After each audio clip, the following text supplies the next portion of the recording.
அனைவருக்கும் வணக்கம். சாயப்பா வராகி அன்னையோட அருளால் நம் வாழ்க்கையில் எப்பொழுதுமே நல்லதே நடக்கும். அனைவரும் எப்படி இருக்கீங்க? நலமாக இருக்கீங்களா? ஒரு வாரமாக வீடியோ போட முடியல. அது எதனால் அப்படின்ற காரணத்தை நான் அப்புறம் சொல்கிறேன். இன்றைக்கி வீடியோவில் நம்ம பார்க்க போகிறது பார்த்திங்கன்னா, உங்கள் வாழ்க்கையை மாற்றி தரக்கூடிய அற்புதமான ஒரு விஷயத்தை தான் உங்கள் கூட நான் ஷேர் பண்ணிக்க போகிறேன். நிறைய பேருடைய வாழ்க்கையில் நல்ல ஒரு மாற்றத்தை கொடுத்தது. இதற்கு வரைக்குமே நடக்கலை, ரொம்ப கடினமான ஒரு பிரார்த்தனையாக இருக்குது. அந்த பிரார்த்தனை நிறைவேறணும் அப்படின்னு நினச்சிங்கன்னா, நம்பிக்கையோடு நான் சொல்லக்கூடிய இந்த ஒரு முறையை நீங்கள் ஃபாலோ பண்ணி பாருங்கள். நம்ப முடியாத அதிசயம் உங்கள் வாழ்க்கையில் நடக்கும். உங்களுடைய வாழ்க்கையே மாற்றித்தரும். அந்த அளவுக்கு அற்புதமான ஒரு வழிபாட்டு முறையை தான் பார்க்க போகிறோம். வழிபாடுனா ரொம்ப பெரிய விஷயம்லாம் ஒன்றுமே கிடையாதுங்க. ஒரே ஒரு தீபந்தான் நீங்கள் ஏற்றி வைக்க போகிறீங்க. நீங்கள் குளிக்கணும்னு அவசியம் கிடையாது. அதாவது நீங்கள் சுத்தமாக இருந்தீங்கன்னா குளிக்கணும்னு அவசியம் கிடையாது. அதிகாலை பிரம்ம முகூர்த்தம்னு சொல்லக்கூடிய நேரம் 3:30 மணிலேருந்து 6 மணிக்குள்ளே உங்களுக்கு எப்பொழுது நேரம் இருக்கோ இதை நீங்கள் ட்ரை பண்ணி பாருங்கள். சப்போஸ் உங்களால் காலையில் செய்ய முடியல அப்படின்னும்போது இரவு 11 மணிலேருந்து 11:50க்குள்ளே நீங்கள் இந்த ஒரு விஷயத்தை நீங்கள் ட்ரை பண்ணி பாருங்கள். அதாவது ரொம்ப இக்கட்டான சூழ்நிலையில் இருக்கீங்க, எல்லாருமே உங்களை கைவிட்டுட்டாங்க, உங்களை காப்பாற்ற யாருமே இல்லை அப்படின்னு நீங்கள் நினைக்கிறீங்க. இதுக்கப்புறம் வாழ்க்கையில் என்ன நடக்கும், அவ்வளோதானே நம்ம வாழ்க்கை அப்படின்னு நீங்கள் நினைக்கிறீங்க பாருங்கள். அப்படி நினைக்கக்கூடிய சூழ்நிலையில் நீங்கள் இருக்கீங்க. அப்பொழுது இதை நீங்கள் செஞ்சு பாருங்கள். நான் சொன்ன நேரத்தில் பூஜை ரூமில் நீங்கள் ஒரே ஒரு தீபத்தை நாளே ஒரு அகல் விளக்கு வச்சுக்கோங்க. புதுசாக ஒரு அகல் விளக்கு வாங்கிக்கோங்க. அதை நல்லா தண்ணீரால் வாஷ் பண்ணிவிடுங்க. வாஷ் பண்ணிவிட்டு அதுக்கு மஞ்சள் குங்குமம் போட்டு வச்சு ஒரு தாம்பழத்தட்டோ இல்லை ஒரு பிளேட்டிலோ அந்த விளக்கை வச்சுடுங்க. அதில் பார்த்திங்கன்னா நல்லெண்ணெய், நெய், உங்கள்கிட்ட எண்ணெய் இருக்கோ அதை ஊற்றி ஒரு பஞ்சுத்திரி போட்டு ஒரு தீபத்தை ஏற்றி வச்சுக்கோங்க. இதை நீங்கள் பூஜை ரூம்லேயும் வைக்கலாம், இல்லை உங்களுக்கு முன்னாடியும் நீங்கள் வச்சுக்கலாம். நீங்கள் ஏதாவது ஒரு பலகையோ மேட்டோ ஏதாவது ஒரு பெட்ஷீட்டோ போட்டு அதன் மேலே அமர்ந்துக்கோங்க. உங்களுக்கு முன்னாடி இந்த தீபம் இருக்கிறது போல் பார்த்துக்கோங்க. அதே போல் ஒரு கிளாஸில் தண்ணீரை அந்த தீபத்துக்கு பக்கத்தில் நீங்கள் வச்சுடுங்க. இப்படி வச்சுட்டு உங்கள் வாழ்க்கையில் எப்படி, அதாவது ரொம்ப கஷ்டப்படுறீங்க, இல்லை ரொம்ப தாங்க முடியாத வேதனையில் இருக்கீங்க, இல்லை இந்த ஒரு வேண்டுதல் எனக்கு நடந்தே ஆகணுன்ற ஒரு காலகட்டத்தில் நீங்கள் இருக்கீங்க அப்படின்னாலும் சரி, அந்த ஒரு விஷயத்தை மனசில் நினச்சிக்கோங்க. முதல்ல உங்கள் குலதெய்வத்தையும் இஷ்ட தெய்வத்தையும் நீங்கள் வழிபடணும். ஏன்னா அவங்களுடைய பரிபூரண அருள் இருந்தால் மட்டுமே நம்ம எந்த ஒரு பூஜையாக இருந்தாலும் மந்திரமாக இருந்தாலும் எதை செய்தாலும் அதற்கான பலன் நமக்கு கிடைக்கும்.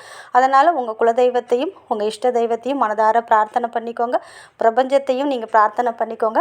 இந்த ஒரு விஷயத்திற்காக இந்த ஒரு வழிபாடை நான் ஆரம்பிக்கிறேன். எனக்கு இதில் நான் கேட்டதை கொடுக்கறதுக்கு நீங்கள் அருள் புரிய வேண்டும் அப்படின்னு சொல்லிட்டு நீங்கள் பிரார்த்தனை பண்ணிவிட்டு விநாயகரையும் மனதார பிரார்த்தனை பண்ணிவிட்டு நீங்கள் என்ன பண்ணுறீங்கன்னா, இப்போ சொல்லக்கூடிய இந்த ஒரே ஒரு வார்த்தையை மட்டும் நீங்கள் 108 முறை, அதற்கு மேலேயும் சொல்லலாம், ஒரே ஒரு வரி தான், ஆனால் உங்கள் வாழ்க்கையில் நம்ப முடியாத அதிசயத்தை ஏற்படுத்தியிருக்கு. அதாவது ஒருத்தவங்களுக்கு பார்த்தீங்கன்னா, அதாவது நிறைய பேருடைய சக்ஸஸ் ஸ்டோரி இருக்குது. அதில் ஒருத்தவங்களுடைய சக்ஸஸ் ஸ்டோரியை நான் சொல்கிறேன். அதாவது ஒரு பெண் இருக்காங்க, அவங்களுக்கு அப்பாலாம் கிடையாது, அண்ணன் தம்பி யாருமே கிடையாது, அவங்க அம்மா மட்டும்தான், அம்மாவும் பொண்ணு தான் இருக்காங்க. இந்த பொண்ணு வேலைக்கு போயிடுவாங்க, அம்மா வீட்டில் இருப்பாங்க. இவங்க 2 பேரும் தான் இருந்தாங்க. திடீர்னு பார்த்திங்கன்னா அந்த அம்மாவுக்கு உடல்நிலை குறைபாடு ஏற்பட்டுட்டு நல்லா தான் இருந்தாங்க, என்ன காரணம்னே தெரியாமல் படுத்த படுக்கையாயிட்டாங்க. அதாவது சொல்ல முடியாத மனவேதனை. இந்த பொண்ணுக்கு வேறு யாருமே கிடையாது, அம்மாவை விட்டால் வேறு யாருமே கிடையாது. திடீர்னு அந்த அம்மாவுக்கு உடல்நிலை சரியாமல் போயிடுச்சு, படுத்த படுக்கையாக ஆகிட்டாங்க. பாத்ரூம் போனாலும் இந்த பொண்ணு தான் அவங்கள அழைச்சிட்டு போகணும், சாப்பாடெல்லாம் இந்த பொண்ணு தான் அவங்களுக்கு ஊட்டி விடணும். காலையில் வீட்டு வேலையும் பார்த்துட்டு வேலைக்கும் போகணும், அம்மாவையும் பார்த்துக்கணும். வாழ்க்கையே வெறுத்து போச்சு. திடீர்னு இந்த நிலமை வந்ததுனால அவங்களுக்கு கூட யாருமே இல்லை, ஹெல்ப்புக்கு யாருமே இல்லை. அப்போ இவங்க என்ன பண்ணியிருக்காங்க, அதாவது ஆஞ்சநேயர் இருக்கார் பாருங்கள், அவரை மனதார பிரார்த்தனை பண்ணிவிட்டு இந்த ஒரு மந்திர வார்த்தையை தான் அவங்க கண்டினியூவாக சொல்லியிருக்காங்க 9 நாளுக்கு. அதாவது நான் சொன்ன மாதிரி பிரம்ம முகூர்த்தத்தில் எழுந்திரிச்சு ஒரு தீபத்தை ஏற்றி வச்சுட்டு ஒரு டம்ளர் தண்ணியை வச்சுட்டு மனம் உருகி அனுமன் கிட்ட அவங்களுடைய பிரார்த்தனையை சொல்லியிருக்காங்க. எங்கள் அம்மா விட்டால் எனக்கு வேறு யாருமே கிடையாது, உங்களையே சரணாகதி அப்படின்னு நான் அடைஞ்சிட்டேன், இதுக்கு மேலே எனக்கு வேறு வழியும் தெரியல, எங்கள் அம்மா நல்லபடியாக உடல்நிலை நல்லபடியாகி மீண்டு வரணும் அப்படின்னு சொல்லிட்டு இந்த பிரார்த்தனையை செய்கிறேன் அப்படின்னு சொல்லிட்டு இந்த மந்திரத்தை தான் சொல்லியிருக்காங்க. ராமாய ஹனுமதே, ராமாய ஹனுமதே, ராமாய ஹனுமதே, ராமாய ஹனுமதே. இதை தான் ரிப்பீட்டடாக சொல்லியிருக்காங்க 9 நாளும். நான் வந்து 108 முறை சொல்லியிருக்கேன். அவங்க வந்து 108 தாண்டி சொல்லியிருக்காங்க. 9 நாள் கழித்து 10வது நாள் அவங்க வீட்டில் அதிகாலையில் யாரோ வந்து கதவை தட்டுறாங்க.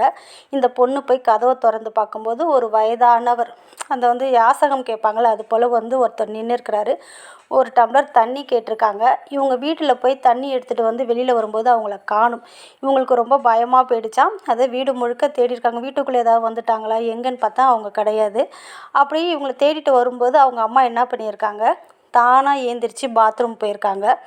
பாத்ரூம் போயிட்டு குளிச்சுட்டு வெளியில் வந்திருக்காங்க. பழையபடி, அதாவது முன்ன அவங்க எப்படி இருந்தாங்களோ அதே போல் அவங்களுடைய வேலையை செய்ய ஆரம்பிச்சிருக்காங்க.